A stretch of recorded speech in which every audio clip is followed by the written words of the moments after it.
Today, I'll talk with Carlotta Walls LaNier about the picture book Carlotta's Special Dress, how a walk to school changed civil rights history. The picture book tells the true story about how she and the other members of the Little Rock Nine made history. Hi, I'm Dan Skinner, and welcome to the Kids Bookshelf. As a member of the Little Rock Nine, Carlotta Walls LaNier gained national attention for the role she played in desegregating Central High School in Little Rock, Arkansas. She received the Congressional Medal of Honor and 6 honorary degrees, and now speaks at venues across the country. Carlotta, welcome to the Kids Bookshelf.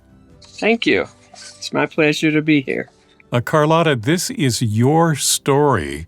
So tell us about what readers are going to find in this picture book. Well, they're going to find a 14-year-older who was getting ready to go to Little Rock Central High School and in the 10th grade, and she was very excited about doing that. And unfortunately, it took 3 attempts to get into the school. But it's about the dress that I wore on the first day. And that is my special dress. And we really talk about the fact that the dress was purchased in the department store when actually my mother was an expert seamstress, and all of my clothes were made by my mother. But my great uncle wanted me to have a store-bought dress. Now, this story is told in picture book form, so it's designed for young children. And I'm curious about how the idea of putting your story into a picture book came about. My grandson, who is now in the 5th grade, always had me to come to his class and talk about my experience. So I had to speak to the kids about what I had gone through, but in a way to encourage them not to be bullies, to be friendly, and all of those sort of things that help to develop a young person. And each time, every year, they will say to me, "Well, where's the picture book?" So I decided that it was necessary for me to put together a picture book for children. And I got with my co-author, and we went from there. And I was very pleased to get an illustrator by the name of Vanessa Brantley Newton, who did an excellent job, I think, in showing what took place. To give people a taste of this book, would you read the first portion of it for us? I'd be happy to. It's 1957. Summer break is almost over, but I am the happiest girl in Little Rock because soon I'll be starting at my new school. So when I answer a knock on our front door one sticky August day, I am all smiles. My favorite uncle, Emerald Holloway, waits for me on the other side. "I have a surprise for you," Uncle M says. "What is it?" I ask excitedly. He wraps me in a big bear hug and hands Mother a crisp $20 bill. "Buy Carlotta a real nice dress," he says. "Everybody's going to be watching her first day at that school." I rarely get a store-bought dress. Father works hard to provide for our family, so Mother saves money by making the clothes my 2 sisters and I wear every day. Sometimes, late at night, I can hear the whir of the old sewing machine making us something pretty. But Uncle M is right. This will be a big day. I want to look perfect and make my family proud. I need to have a new dress. And this new dress, I should mention, in fact, I want you to tell us the story about where that new dress is today. I am happy to say that the dress is a part of the exhibition at the National Museum of African American History and Culture. I donated my dress along with my report card and diploma that is exhibited there, along with 37 other boxes of memorabilia. But those are the three things that are being exhibited. And the dress is a highlight along with that diploma. Well, and that diploma is significant because you became the first female African American to graduate from that high school. Exactly. And I'm very proud of that.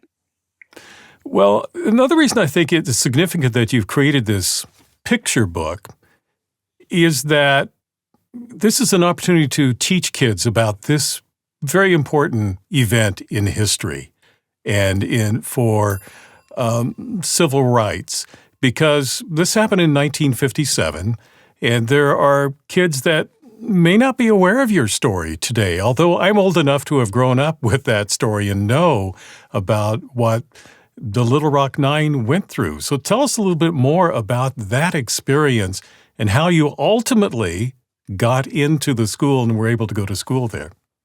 Sure, I'll be happy to. We were expected to go to school on September 4th, September 3rd, the day after Labor Day. And unfortunately, the governor had come on television the night before and stated that he was bringing out the Arkansas National Guard to protect the citizens of Little Rock. So I truly did consider myself a citizen. My father paid taxes like everyone else, owned his own home. And however, we got a call and said that we had to wait another day. So it was September 4th that we gathered at the corner across the street from Little Rock Central High School. There was some ministers there to walk with us. And we get to the corner, and unfortunately, the commanding officer came up and stated, he spoke to the white minister and said, take these kids back home. So it turned out that the governor was keeping anyone of color, all Negroes, coloreds, as we were called during those days, from entering Little Rock Central High School. So that is when all the litigation started to take place. And it was 2.5 to 3 weeks before, actually, it was September 23rd, which happens to be the day that the second time that we attempted to go to Little Rock Central High. We got in, but unfortunately, that crowd had grown to the size, had tripled in size. Very angry mob mentality. They did various things, such as breaking the cameras of various newscasters and photographers, chasing reporters. And when they discovered that we had gotten into the school via a side entrance, they were wanting their children to come out of the school. Kids were jumping out of the windows and that sort of thing. That was probably my scariest day, because the policeman came to my classroom, and I'm sure all of the others, to gather us to leave the school, and which we did. It was a very horrific day, to be honest with you. And that is when the President of the United States got involved and came on national television and stated that he was sending in America's finest, the 101st Airborne, the Screaming Eagles, to Little Rock Central High School. They were based over in Fort Campbell, Kentucky. 1,200 soldiers came to Little Rock as our protectors, and also as soldiers that took us from one classroom to another. They brought us into the school on September 25th, which is the day that we consider our anniversary, because that is our full day of going to Little Rock Central High. So it was a wonderful feeling to have the country, the president, to defy the governor of Arkansas with his orders, which the federal courts had thrown out. So we were able to go to school. Unfortunately, we had to have a guard going from one classroom to another. And that lasted the year of 1957-58. So these are sort of the things that young people really they don't know about this. It is a part of history. It's a part of American history. It's a part of the civil rights movement.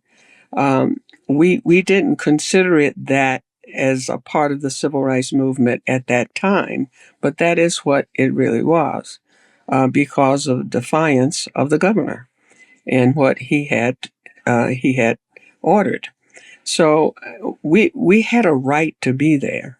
Brown versus Board of Education had given us that right, and this school board was in accordance and had set their plan in place to integrate the schools. I will say that um, if I had, even at 14 years of age, I thought if you're not going to integrate all the schools, you really should start with elementary school kids. And that is another reason for my book, because I think kids grow up together, they get to understand each other, they learn the cultures of others. Um, it's youngsters need to be accepting of the human race, the quality of education and the quality of the next person. They learn that as a kid in elementary school and on the playground. So this is another reason I'm hoping that this book will be able to be used for that. And to help people better understand that event, you have an extensive author's note at the back of the book, and you also have photos from Yes. that time. Tell us a bit about that. I thought it was necessary to, when I spoke to young kids, I didn't want to, for preschool to fourth grade to be so horrific. However, they needed to understand the timeline and all of the things that took place during that time. And it's a part of history. These are historical moments. And so I do have all of that there. I wanted to also honor the other 8 students that was with me during that period of time. I have pictures of the dress, and I thought Vanessa did an excellent job in showing that as authentically as possible in a picture book. And so those are sort of the things that it's a part of American history. That's the part that I felt that needed to be a part of this book. All of the things that took place. And when kids read this book, it's more than just a telling of this important moment in history. It presents a message. So tell us about what you would like to take away from this book, what you hope kids will take away after reading this book. I want them to understand that they are an equal. They are just as important as the next person in their classroom. I want them to understand that their appearance is important. They are not greater or lesser than the others. That their ideas need to be expressed. I want them to be able to be friendly to the person that is being bullied or stand up to the bullies. Those are some of the things that were somewhat lacking during my time at Little Rock Central High School. I knew that there were kids there that didn't believe in all of the negative things that were going on, but they didn't know how to show that they were for me or for us. because they were going to be ostracized just as we were. So I wanted these young people to be able to get along with others and to develop relationships with other people that don't look like them, learn about other people and their ways of doing things. To learn more, the book is Carlotta's Special Dress: How a Walk to School Changed Civil Rights History by Carlotta Walls LaNier. Carlotta, thank you for talking with me today. It is my pleasure, and thank you for having me on. If you would like to purchase Carlotta's Special Dress, I've placed a link for you in the description below. If you enjoyed this conversation, please subscribe, like, and click on the bell so you know when I post new interviews. Meanwhile, here are 2 more books you might find interesting. Well, thank you for watching this edition of the Kids Bookshelf. I'm Dan Skinner. Until next time, keep sharing the gift of reading.